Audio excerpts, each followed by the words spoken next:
Update portfolio untuk tanggal terakhir hari Jumat kemarin tanggal 4 November 2022 ya. Jadi memang masih sedikit portfolio saya, tapi saya sharingkan di sini. Saya juga sharingkan di Telegram group juga di saham US Profit ya. Jadi saham US Profit ya. Itu untuk grupnya saya sudah sharekan juga di grupnya waktu saya sudah buy ya, seperti itu ya. Jadi di YouTube ini saya akan bahas mengenai lebih lanjut mengapa saya buyback atau saya jual ya, seperti itu ya. Bentar. Yang terakhir kalau kita lihat perkembangan di sini di gainnya untuk portfolio saya plus 2,53%, total gainnya masih 3,35% ya. Ini portfolionya saya mulai baru akhir September ya, seperti itu ya. Saya sudah cerita juga di grup dan juga di meeting kemarin malam. Jadi kalau kita perhatikan ya lumayan lah, saya lumayan happy karena SP500 dia gainnya 1,36% ya, one day-nya. Do-nya 1,26%, Nasdaq 1,28%. Sedangkan portfolio saya walaupun masih sedikit, ya gainnya lumayan lah, disyukurin ya, 2,53%. Total gainnya 3,35%. Ada yang sudah saya take profit sebelumnya, jadi ada yang cut loss juga, tapi untuk bulan Oktober saya masih profitnya masih positif ya. Saya sudah sharekan juga di grupnya. Nah, jadi di sini yang terakhir kemarin hari Jumat tanggal 4 November itu saya buyback untuk saham Amazon dan Microsoft. Memang untuk saham Amazon dan Microsoft ini masih strong downtrend ya. Jadi saya sebelumnya sudah jual bertahap ya. Yang terakhir juga sudah saya jual. Saya mulai coba buyback ya karena marketnya sudah mulai rebound. Memang The Fed itu yang terakhir keputusan rapatnya memang sebenarnya sih direspon positif ya. Tapi karena J. Paul itu mengatakan terlalu prematur kalau mengatakan Fed rate-nya itu hikingnya bakalan pause atau stop ya. Karena dia belum mencapai target optimal untuk inflasinya. Jadi masih ada rate hike-nya. Tapi yang terakhir Jumat rebound, apakah itu technical rebound karena data ketenagaan kerjaan atau NFP ya, non farm payroll ya, seperti itu ya, karena hasilnya juga positif, market sudah mulai bergairah kembali. Apakah ini hanya sementara, kita nggak akan pernah tahu pasti, karena pada dasarnya nggak ada yang bisa menebak bottomnya dengan pasti ya, market bottom ya. Jadi di sini saya lihatkan dulu alasan saya buyback Microsoft. Kalau kita perhatikan ini saya sudah pernah gambarkan garis-garisnya juga, waktu meeting juga saya sharekan. Nah, di sini saya tarik garis sebelumnya ya. Jadi ketika awal-awal dia rally di akhir tahun 2019 sampai dengan 2020 awal, kemudian dia kena nggak lama lagi kena COVID ya, pandemi di sini ya. Jadi dia turun drastis, kemudian dia berhasil rebound breakout. Nah, ketika dia breakout itu dia dua kali testing ya di sini ya. 1 dan 2 ya. Jadi kalau kita tarik garis panjang ya, dia saat ini masih testing area ini ya, kurang lebih garis yang sekitar 220 sampai dengan 226 lah, kurang lebih seperti itu ya. Jadi memang secara trennya ini Microsoft masih cenderung downtrend ya, downtrendnya masih strong banget karena secara gampangnya MA20-nya masih mengarah ke bawah. Jadi kalau kita perhatikan saya mulai buyback, tapi buybacknya saya nggak banyak ya.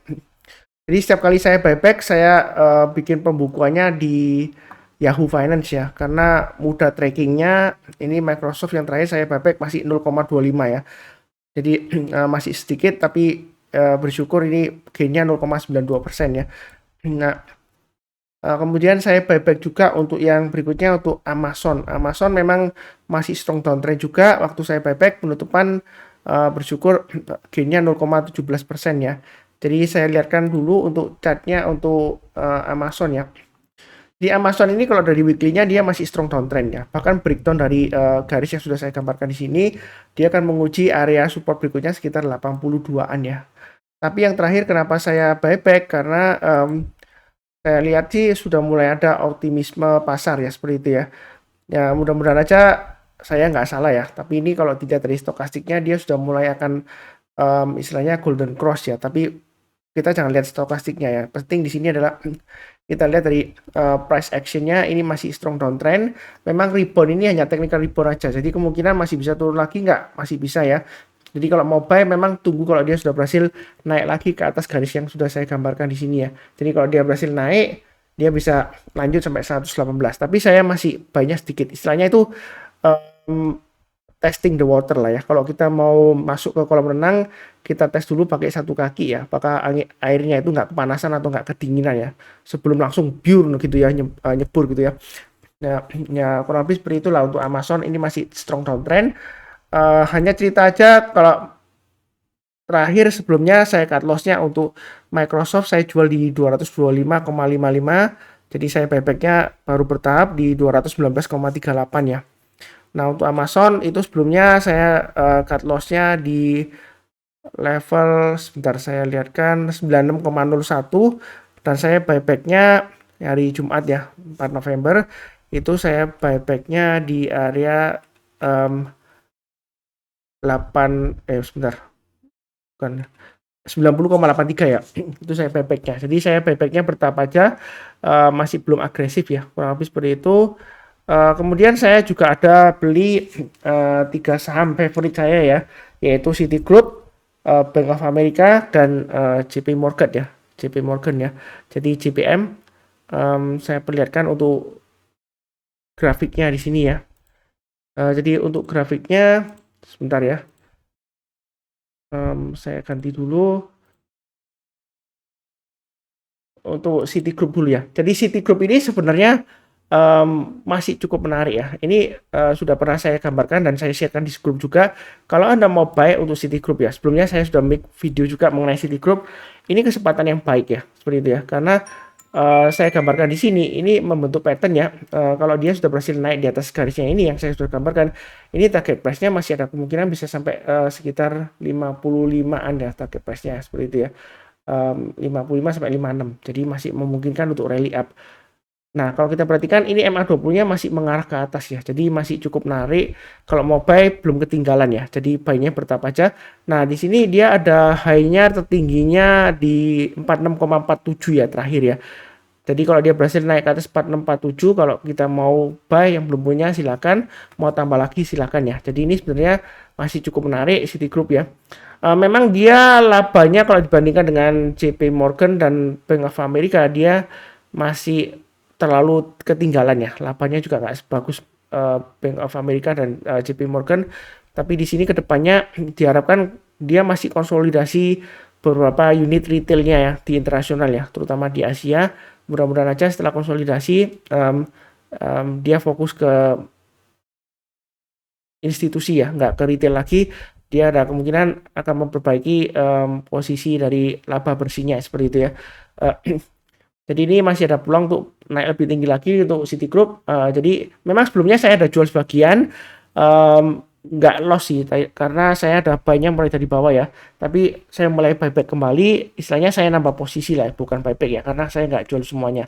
Itu untuk Citigroup. Kalau mau buy silakan ya, masih menarik. Kemudian Bank of America saya nambah lagi ya. Ya ini memang sebelumnya dia breakout ekor panjang ke atas di sini ya. Jadi kadang-kadang kalau kita bicara mengenai candlestick pattern ya, ini ekornya panjang ke atas, dia bisa turun lagi koreksi ya. Tapi kalau kita lihat dari trennya, ini MA20-nya masih mengarah ke atas, harganya masih di atasnya MA20-nya.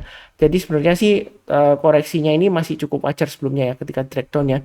Nah di sini saya tambah lagi karena ini masih potensial lanjut. Kalau kita lihat dari weekly chartnya ini masih menarik ya, seperti itu ya. Formasinya ada formasi seperti double bottom ya. Ini sudah breakout dari neckline-nya. Kalau kita lihat neckline-nya dari sini. Tapi kalau kita ambil dari neckline-nya paling atas ini masih belum ya. Tapi 1-2 minggu ke depan saya yakin ini masih bisa breakout naik dengan targetnya sekitar area 42 sampai dengan 48 di sini lah kurang lebih ya. Jadi masih menarik untuk Bank of America ini ya, double bottom ya di sini ya. Jadi kalau trading chart pattern itu harus tunggu breakout ya. Tapi saya buy-nya bertahap, saya sudah buy dari awal. Jadi ini masih belum ketinggalan kalau Anda mau buy ya, seperti itu ya. Ini Bank of America masih cukup menarik. Kemudian yang terakhir untuk JP Morgan ya, JPM. Ini sebelumnya saya ada jual sebagian, tapi saya buy lagi ya. Nah, istilahnya saya nambah juga. Nah, ini juga ini weekly chart-nya dia masih menarik ya. Arahnya masih bullish ya, ini candle-nya masih hijau terus. Nah, apakah potensial koreksi Pak Suntar? Potensialnya sih ada, karena kalau kita lihat 1, 2, 3, 4 kemudian dia koreksi pullback ya. Nah, ini paling dia kalau nanti koreksi dia akan testing MA20-nya. Tapi nggak mesti dia nyentuh ya, karena sebelumnya dia ketika naik tinggi dia koreksinya sedikit aja ya, weekly-nya kemudian dia naik lagi ya. Jadi ini masih bisa naik bullish sampai dengan kurang lebih sekitar levelnya di level tertingginya di sini paling tidak ya terdekatnya di sekitar 165-an ya. Jadi masih ada potensial untuk naik lagi. Nah, di sini dia akan menguji resistennya terdekatnya di area sekitar 130-an ya di sini ya. 130 sampai 131.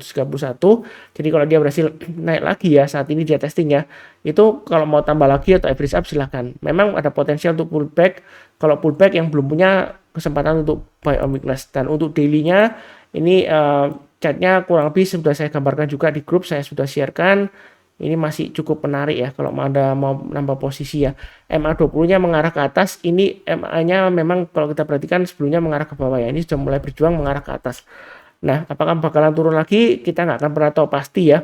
Yang penting di sini kalau saya gambarkan dari pergerakan harganya ini dari low-nya di sini ya.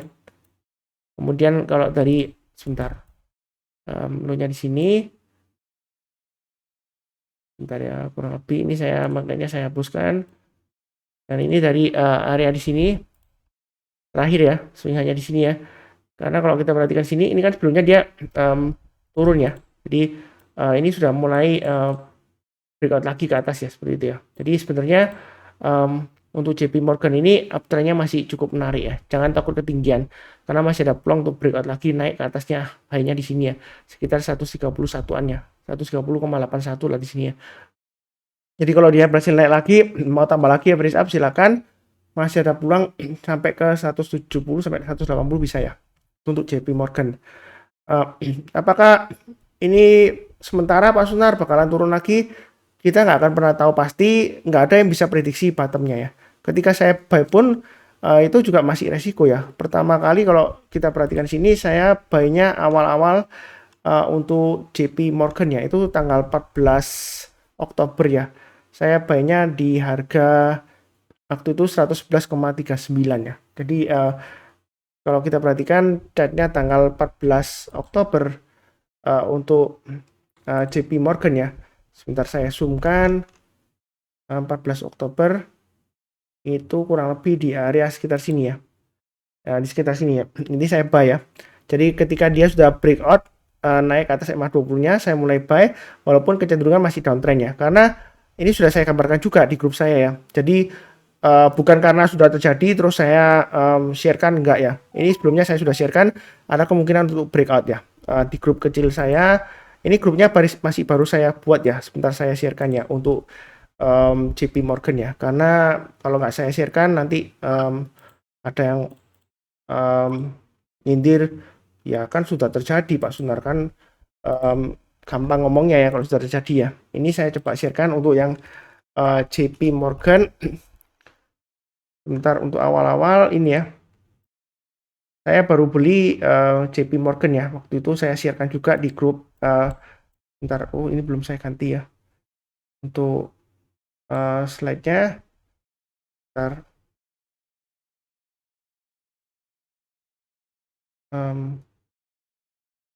Ini coba ya.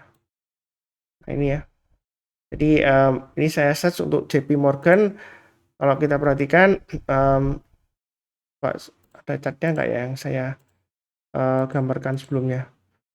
Saya coba ya.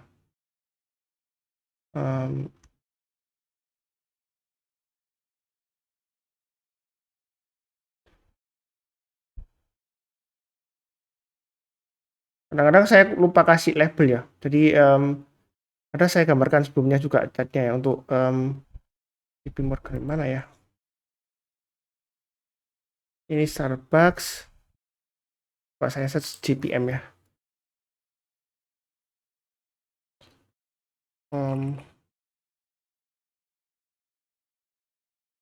Ini ya, JP Morgan ya. Jadi saya gambarkan di sini garisnya dia sudah mulai breakout naik ke atas ya. Ini kesempatan untuk buy ya. Ini dari weekly-nya saya gambarkan di sini ya, JP Morgan ya. Menarik ya. Sebelumnya sudah saya sebutkan, saya gambarkan monthly chart-nya ini juga sebelum dia naik lagi ya, ketika koreksi sebelum hari Jumat dia naik lagi, ini masih menarik untuk capai target channel upper-nya di sini ya, garis atasnya. ini 27 Oktober saya juga tambah lagi untuk JP Morgan ya. Ini ya, saya sudah sharekan juga. Jadi ini grup Telegram saya t.me ya, t.me terus garis miring saham US profit, saham kemudian US ya, United States, kemudian profit saham Amerika lah ya. Seperti itu ya. Jadi kurang lebih sih itu aja yang saya sharekan. Mudah-mudahan bermanfaat. Jangan lupa subscribe, like, nyalakan lonceng notifikasinya supaya nggak ketinggalan. Yang penting kalau kita bicara mengenai bearish market Amerika ya, apakah sudah saatnya bottoming atau tidaknya ya. Ya saya ulangi lagi ya, mudah-mudahan jangan bosan. Saya sih fokusnya ke pergerakan harga sahamnya ya. Karena kadang-kadang market itu bottomnya kita nggak akan pernah prediksi dengan pasti ya 100% ya. Kita taunya kalau sudah dari atas naik ya, kemudian kita lihat ke bawah, oh itu loh bottomnya ya, seperti itu ya, sudah terjadi barusan tahu ya, karena nggak ada yang 100% tahu ya bottomnya di mana. Kalaupun Anda tahu 100% ya mungkin laki atau kebetulan aja, atau memang Anda benar-benar hebat ya, tapi nggak semua orang seperti itu ya, mungkin hanya 1% atau sampai 5% orang lah kebanyakan yang paling banyak ya, tapi mungkin hanya 1% lah seperti itu ya. Yang penting adalah kita tetap fokus kepada portfolio masing-masing. Mudah-mudahan sukses ya. Memang masih bear market ya, tapi menurut saya sih kesempatan baik ya kalau mulai mau investasi di saham-saham Amerika untuk yang berminat untuk diversifikasi ya. Jadi bukan berarti saya anjurkan untuk pindah ke saham Amerika, enggak ya. Sama saham-saham Indonesia itu masih menarik juga ya. Kurang lebih cukup sekian, terima kasih banyak.